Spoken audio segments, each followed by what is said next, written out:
കേരളത്തിന്റെ മതസൗഹാർദ്ദ മോഡലായി തൃശൂരിൽ നിന്നുള്ള ഒരു നോമ്പുതുറ.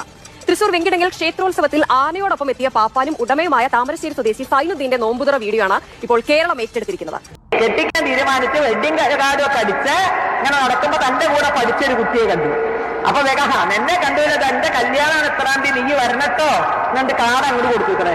കാർഡ് കൊടുത്തപ്പോ അവളുടെ വാനിറ്റി ബാഗിൽ നിന്ന് ഒരു കാർഡ് എടുത്തിട്ട് ഇവന് ഇങ്ങോട്ട് കൊടുത്തു. എന്റെ മകളുടെ കല്യാണമാണ് ഇന്ന ദിവസം ഈ വരണട്ടോ എന്ന് പറഞ്ഞു. ഒരു തലമുറയാണ് നഷ്ടപ്പെടുന്നത്. ഹായ് ഫ്രണ്ട്സ്, അസ്സലാമു അലൈക്കും. Welcome to my YouTube channel. ഉത്സവപ്പറമ്പിൽ നിന്ന് നോമ്പ് തുറക്കുന്ന സൈനുദ്ദീൻ എന്ന് പറയുന്ന ആനപ്പാപ്പാൻ്റെ വീഡിയോ നിമിഷങ്ങൾ കൊണ്ട് ലക്ഷക്കണക്കിന് പ്രേക്ഷകരാണ് ഫേസ്ബുക്കിലായാലും യൂട്യൂബിലായാലും ഇൻസ്റ്റഗ്രാമിൽ എല്ലാവരും കണ്ടു തീർത്തത് എന്നുള്ളതാണ്. ഇതിന് പ്രധാനപ്പെട്ട ഒരു കാരണം എന്ന് പറയുന്നത് നമ്മുടെ മതേതരത്വം തന്നെയാണ്. ആ മതേതരത്വം ഉയർത്തിപ്പിടിക്കുന്ന വളരെ മനോഹരമായ ഒരു കാഴ്ച തന്നെയാണ്. കാരണം ഉത്സവപ്പറമ്പിൽ എഴുന്നള്ളിക്കാൻ വേണ്ടി കൊണ്ടുപോയ ആനയുടെ പേര് ശേഖരൻ എന്നാണെങ്കിലും ആനപ്പാപ്പാൻ്റെ പേര് സൈനുദ്ദീൻ എന്നാണ്. അദ്ദേഹത്തിന് നോമ്പുണ്ടായിരുന്നു. ആ നോമ്പ് തുറക്കുന്ന സമയത്ത് ആനയുടെ ചോട്ടിൽ നിന്നുകൊണ്ട് എഴുന്നള്ളിപ്പിൻ്റെ ഇടക്കാണ് ബാങ്ക് കൊടുത്തത്. ആ സമയത്ത് അദ്ദേഹം അവിടെ വെച്ച് നോമ്പ് തുറക്കുന്ന ഒരു വീഡിയോ ആരോ ഷൂട്ട് ചെയ്ത് ഫേസ്ബുക്കിലോ ഇൻസ്റ്റഗ്രാമിലോ എത്താൻ അപ്ലോഡ് ചെയ്ത വീഡിയോ ആണ്. പക്ഷേ ആ വീഡിയോ നിമിഷങ്ങൾ കൊണ്ട് തന്നെ ലക്ഷക്കണക്കിന് പ്രേക്ഷകർ കണ്ട് ലൈക്കും കമൻറ്റും എല്ലാം അയക്കുന്നത് നമ്മൾ കണ്ടു. തീർച്ചയായിട്ടും ആദ്യമായിട്ട് നമുക്കും ആ വീഡിയോ ഒന്ന് കാണാം. കേരളത്തിന്റെ മതസൗഹാർദ്ദ മോഡലായി തൃശൂരിൽ നിന്നുള്ള ഒരു നോമ്പുതുറ.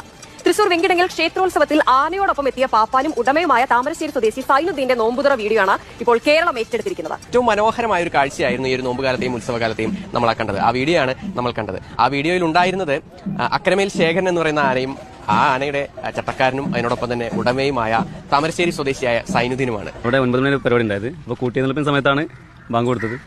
ആ സമയത്ത് നോമ്പ് തുറക്കുന്നതാണ്. ആരോ വീഡിയോ പകർത്തിയിട്ട് അങ്ങനെ ഷെയർ ചെയ്ത് പോയത്. അവർ കണ്ടറിഞ്ഞ് കൊണ്ടുവന്നതാണോ? അത് നേരത്തെ പറഞ്ഞത് എനിക്ക് നോമ്പ് ഉണ്ടെന്ന് പറഞ്ഞു. ഭക്ഷണ സമയപ്പോൾ ഭക്ഷണം വേണ്ടെന്ന് ചോദിച്ചു. അല്ല നോമ്പുണ്ടെന്ന് പറഞ്ഞു. അപ്പം എന്നാൽ വൈകുന്നേരം തുറക്കാൻ സെറ്റാക്കാന്ന് പറഞ്ഞു.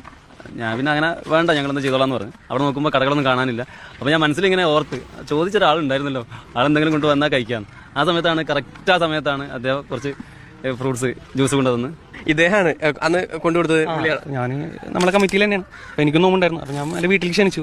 നോമ്പ് വീട്ടിൽ നിന്ന് ഇറക്കാം. അപ്പോൾ പൂരത്തിൻ്റെ ടൈം അതായതുകൊണ്ട് എല്ലാ ആരുടെ അടുത്തൊന്നും വരാൻ കഴിയില്ല എന്ന് പറഞ്ഞു. അപ്പോൾ ഇക്കാക്കും ഉള്ളത് ഞാൻ അങ്ങനെ പാക്ക് ചെയ്തിട്ട് കൊടുന്നു കൊടുക്കാൻ ഞാൻ അങ്ങനെ പോവുകയും ചെയ്തു. ഈ ഒരു യഥാർത്ഥ കേരള സ്റ്റോറി എന്തായാലും കേരളം മുഴുവൻ ഏറ്റെടുത്ത് കഴിഞ്ഞു. അത് എല്ലാവർക്കും ഒരു മാതൃകയാണ് എന്ന് നമുക്കിപ്പോൾ പറയേണ്ട കാര്യമില്ല. കാരണം കേരളം ഇങ്ങനെയാണ്. അപ്പോൾ ഈ ഒരു വീഡിയോ നിങ്ങൾ കാണുന്ന മതേതരത്വം ആഗ്രഹിക്കുന്ന ഏതൊരു മനുഷ്യനും ഒരുപാട് സ്നേഹം തോന്നുന്ന ഒരു വീഡിയോ തന്നെയാണ്. പക്ഷേ നമ്മുടെ കേരളം ഇങ്ങനെയാണ് എന്ന് ആ വീഡിയോൻ്റെ അവസാനം തന്നെ പറയുന്നുണ്ട്. പക്ഷേ ശശികല ടീച്ചർ മാത്രം ഇങ്ങനെയല്ല എന്നുള്ളതാണ്. ടീച്ചർക്ക് മാത്രം ആ വീഡിയോ അത്ര പിടിച്ചിട്ടില്ല. ആ ടീച്ചർക്ക് കുരു പൊട്ടി എന്ന് വേണമെങ്കിൽ നമുക്ക് പറയാൻ വേണ്ടി സാധിക്കും. ഏത് നല്ല ഒരു കാര്യം നമ്മുടെ കേരളത്തിൽ നടന്നാലും അതിനെയെല്ലാം മതത്തിൻ്റെ കണ്ണിൽ കൂടി വളരെ മോശമായ രീതിയിൽ ചിത്രീകരിച്ചും പരാമർശിച്ചും കൊണ്ട് മുസ്ലിങ്ങൾക്കെതിരെ വ്യാപകമായ രീതിയിൽ ആക്രമണങ്ങൾ അയച്ചുവിടുന്ന ഒരു സ്ത്രീയാണ് ഈ ശശികല. ഇപ്പോൾ എല്ലാവരും ആ ശശികല ടീച്ചറെ വിശകല ടീച്ചർ എന്നാണ് വിശേഷിപ്പിക്കുന്നത്. അതിനുള്ള കാരണം എന്ന് പറയുന്നത് ആ സ്ത്രീയുടെ വായിൽ നിന്ന് പുറത്തേക്ക് വരുന്നത് വർഗീയതയല്ലാതെ നല്ലൊരു വാക്കുകൊണ്ട് പോലും ഒരിക്കലും നമ്മൾ ആ സ്ത്രീ പ്രസംഗിക്കുന്നത് എവിടെയും നമുക്ക് കാണാൻ വേണ്ടി സാധിക്കുന്നില്ല.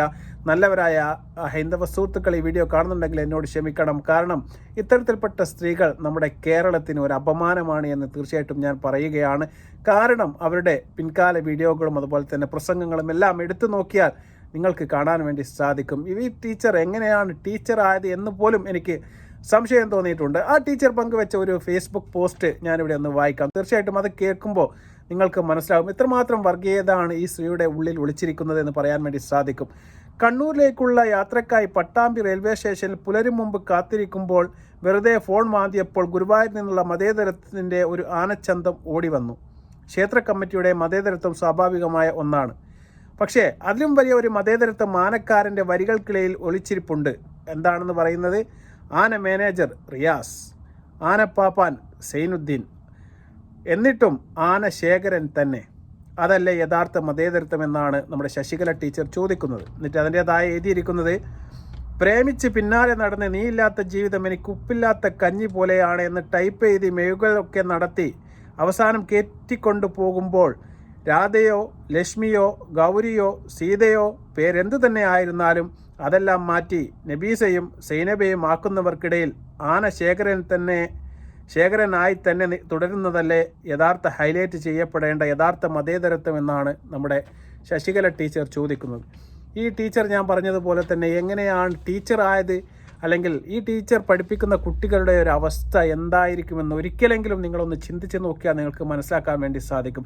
ഈ ടീച്ചർ സ്കൂളിൽ നിന്ന് റിട്ടയർഡായി പോകുന്ന സമയത്ത് കുട്ടികളെല്ലാം പടക്കം പൊട്ടിച്ച് ആഘോഷിച്ചു എന്നാണ് വാർത്ത വന്നത്. ശരിക്കും പടക്കമല്ല പൊട്ടിക്കേണ്ടത്, ബോംബെറ്റാൻ പൊട്ടിക്കണം. കാരണം അത്രയും വലിയൊരു അപരാധമാവും സ്കൂളിൽ നിന്ന് പടിയിറങ്ങി പോവുക എന്ന് പറഞ്ഞാൽ തീർച്ചയായിട്ടും വലിയൊരു നല്ലൊരു കാര്യം തന്നെയായിട്ടാണ് കുട്ടികൾ അതിനെ കാണേണ്ടത്. ഒരിക്കലും ആ വായി കൊണ്ട് നല്ല ഒരു വാക്ക് നമ്മുടെ കേരളത്തെക്കുറിച്ചോ കേരളത്തിലെ മുസ്ലിം സുഹൃത്തുക്കളെക്കുറിച്ചോ അല്ലെങ്കിൽ ഇതര ക്രിസ്ത്യാനി സുഹൃത്തുക്കളെക്കുറിച്ചോ ഒന്നും തന്നെ ഈ സ്ത്രീ ഒരിക്കലും പറയുന്നതായി നമ്മൾ എവിടെയും കണ്ടിട്ടില്ല. അതുകൊണ്ടാണ് നമ്മൾ ഇത്തരത്തിലുള്ള ഒരു വീഡിയോയിൽ ഈ സ്ത്രീയെക്കുറിച്ച് ഇത്തരത്തിലുള്ള പരാമർശങ്ങൾ നടത്തുന്നത്. തീർച്ചയായും ഞാൻ പറഞ്ഞതുപോലെ നല്ലവരായ ഹൈന്ദവ സഹോദരങ്ങൾ വീഡിയോ കാണുന്നുണ്ടെങ്കിൽ നിങ്ങളാണ് ഇത്തരത്തിൽപ്പെട്ട സ്ത്രീകൾക്ക് യഥാർത്ഥത്തിൽ മറുപടി കൊടുക്കേണ്ടത്.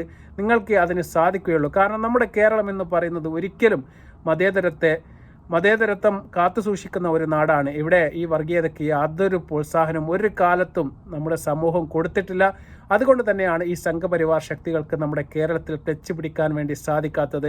അതിൻ്റെ ഒരു കാര്യം നിങ്ങൾക്ക് മനസ്സിലാവും. ഇപ്പോൾ കേരള സ്റ്റോറി എന്ന് പറഞ്ഞ സിനിമയെക്കുറിച്ചെല്ലാം ചർച്ച ചെയ്തുകൊണ്ടിരിക്കുന്ന ഒരു സമയമാണ്. അതിനു മുന്നേ നമുക്ക് ഈ ടീച്ചറുടെ ഒരു പ്രസംഗം നമുക്ക് കാണാം. കെട്ടിക്കാൻ തീരുമാനിച്ച് വെഡിങ് കാർഡൊക്കെ അടിച്ച് ഇങ്ങനെ നടക്കുമ്പോ തന്റെ കൂടെ പഠിച്ചൊരു കുട്ടിയെ കണ്ടു. അപ്പൊ എന്നെ കണ്ടുപിടിച്ചത് എന്റെ കല്യാണമാണ് ഇത്രാം തീയതി നീ വരണട്ടോ എന്നിട്ട് കാർഡ് അങ്ങോട്ട് കൊടുത്തു. കാർഡ് കൊടുത്തപ്പോ അവളുടെ വാനിറ്റി ബാഗിൽ ഒരു കാർഡ് എടുത്തിട്ട് ഇവന് ഇങ്ങോട്ട് കൊടുത്തു. എന്റെ മകളുടെ കല്യാണമാണ് ഇന്ന ദിവസം ഈ വരണട്ടോ എന്ന് പറഞ്ഞു. ഒരു തലമുറയാണ് നഷ്ടപ്പെടുന്നത്. ഇവിടെ നമ്മുടെ കുട്ടികളെ കല്യാണം കഴിക്കാൻ ആലോചിക്കുമ്പോഴേക്കും അവിടെ മക്കളുടെ കല്യാണമായി. അപ്പൊ നമുക്ക് മിസ് ചെയ്യുന്നത് കുട്ടികളുടെ എണ്ണമല്ല, തലമുറകളാണ്.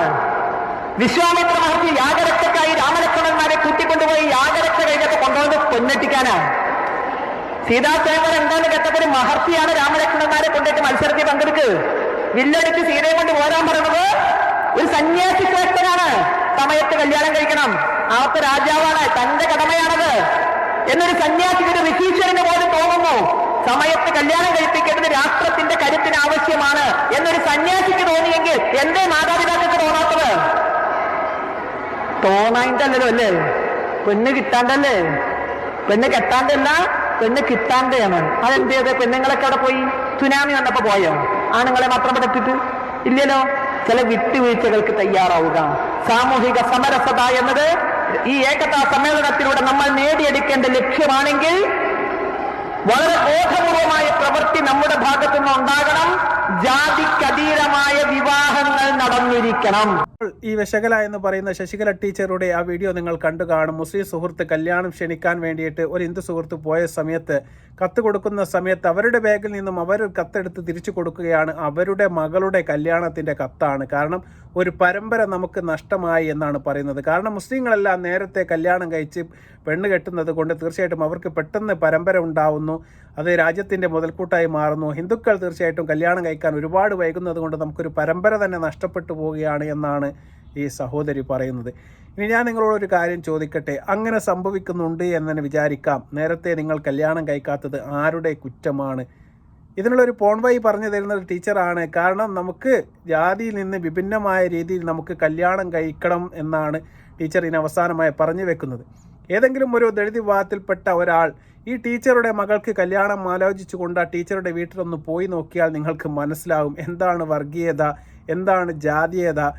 അവർക്ക് തമ്മിൽ തന്നെ ജാതീയതയും വർഗീയതയും ഇന്നും കേരളത്തിൽ ഉയർന്ന തലത്തിൽ നിലനിൽക്കുന്നുണ്ട് എന്നുള്ളതിൻ്റെ ഏറ്റവും അർഹിക്കുന്ന ഒരു ഉദാഹരണ സഹിതം നമുക്ക് പറയാൻ വേണ്ടി സാധിക്കും. ഈ വേടൻ്റെ കാര്യത്തിലൊക്കെ നമ്മുടെ ശശികല ടീച്ചർ വളരെ മോശകരമായ രീതിയിലുള്ള പരാമർശങ്ങൾ നടത്തിയ ഒരു സ്ത്രീയാണ്.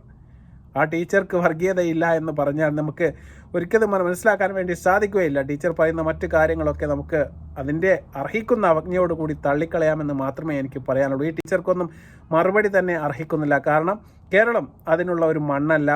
അതുകൊണ്ട് തന്നെയാണ് ഈ വർഗീയ ശക്തികളും അതുപോലെ തന്നെ സംഘപരിവാർ ശക്തികളും എല്ലാം തന്നെ കേരളത്തിൽ ക്ലച്ച് പിടിക്കാത്തതിൻ്റെ പ്രധാനപ്പെട്ട ഒരു കാരണം.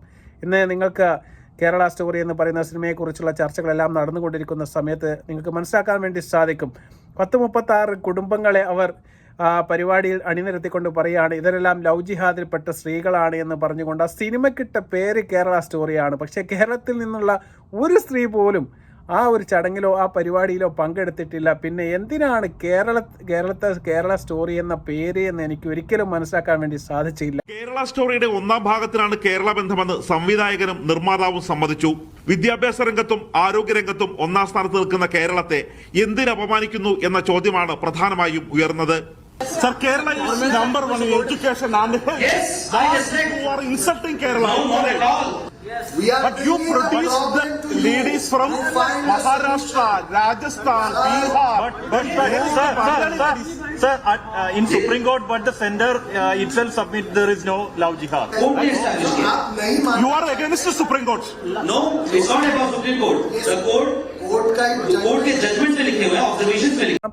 കേരളത്തെ അപമാനിക്കാൻ വേണ്ടിയിട്ടാണ്. കേരളത്തിൽ വിദ്യാഭ്യാസത്തിലായാലും അതുപോലെ തന്നെ ആരോഗ്യ മേഖലയിലായാലും എന്തിൻ്റെ പേരിലായാലും കേരളം ഇന്ന് ഇന്ത്യയിൽ 1-ാം സ്ഥാനത്ത് നിൽക്കുന്ന സംസ്ഥാനമാണ് നമുക്കറിയാം. ആ പേര് മോശമാക്കാൻ വേണ്ടിയിട്ട് കൽപ്പിച്ച് കൂട്ടിയിട്ട് ഒരു മുസ്ലിം ഹിന്ദുവിൻ്റെ വായിൽ ബീഫ് കുത്തിക്കയറ്റുന്ന ഒരു പോസ്റ്ററും കൊടുത്തുകൊണ്ട് ഒരു സിനിമ കേരളത്തിൽ എന്താണ് അതുകൊണ്ട് ഉദ്ദേശിക്കുന്നത്? അല്ലെങ്കിൽ കേരളവും അതുപോലെ തന്നെ ബീഫും തമ്മിൽ എന്താണ് ബന്ധമെന്ന് എനിക്ക് മനസ്സിലാക്കാൻ വേണ്ടി സാധിക്കുന്നില്ല. ഒരിക്കലും ഇസ്ലാമിൽ ഒരിക്കലും ബീഫും തമ്മിൽ ഇസ്ലാമും തമ്മിൽ എന്താണ് ബന്ധം, അല്ലെങ്കിൽ മുസ്ലിമും തമ്മിൽ എന്താണ് ബന്ധമെന്ന് ഈ സംഘപരിവാർക്ക് ആരെങ്കിലും ഒന്ന് പറഞ്ഞ് മനസ്സിലാക്കി കൊടുക്കണം. ഇതാണ് ഞാൻ പറഞ്ഞതുപോലെ തന്നെ ഇവർക്ക് കേരളത്തിൽ ക്ലച്ച് പിടിക്കാൻ സാധിക്കാത്തത്. ഇവരുടെ ഈ മണ്ടത്തരവും അതുപോലെ തന്നെ ഈ വർഗീയ പരാമർശങ്ങളും എല്ലാം ഒരു നല്ല സഹോദരനോ സഹോദരിയോ ആണ് എങ്കിൽ തീർച്ചയായിട്ടും അവർ കേട്ട് തള്ളിക്കളയുക തന്നെ ചെയ്യും. തീർച്ചയായിട്ടും ഈ വീഡിയോ നിങ്ങൾക്ക് ഇഷ്ടപ്പെടുകയാണെങ്കിൽ നിങ്ങൾ ലൈക്ക് ചെയ്യുക, ഷെയർ ചെയ്യുക, സബ്സ്ക്രൈബ് ചെയ്യുക. മറ്റൊരു വീഡിയോയുമായി വരുന്നതുവരെ അസ്സലാമു അലൈക്കും വറഹ്മത്തുള്ളാഹി തആല വബറകാതുഹു.